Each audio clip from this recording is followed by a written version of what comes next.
اور اس کی جو مارکیٹ کیپٹلائزیشن تھی وہ $100 بلین سے کراس کر گئی.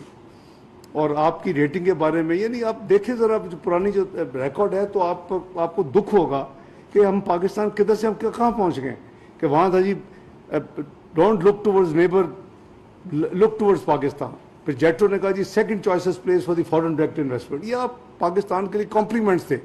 اور میں سمجھتا اور پھر ایونچولی 2016-17 میں جو پرائس واٹرز کوپرز کی رپورٹ آئی کہ جی پاکستان ول جوائن G20 اور in matter of few years 2030 تک. ہمارا کام تو یہ ہونا چاہیے تھا کہ ہم مل کے اس 2030 کو ٹائم لائن کو ریڈیوس کرتے اور ڈویبل تھا جس سپیڈ سے پاکستان چل رہا تھا.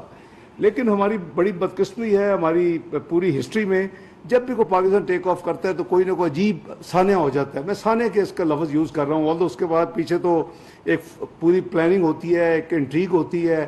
تو میں سیاست میں بات نہیں کروں گا میں تو اسٹیٹ بات کروں پاکستان کی.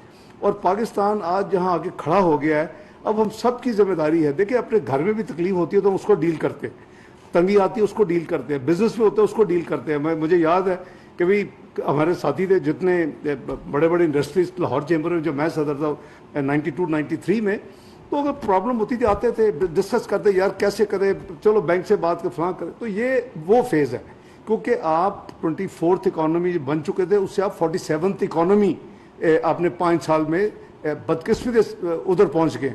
جو یعنی 2017 میں 24th اکانومی تھی وہ 2022 میں جب نئی حکومت آئی تو اس کو 47th اکانومی دنیا کی ملی.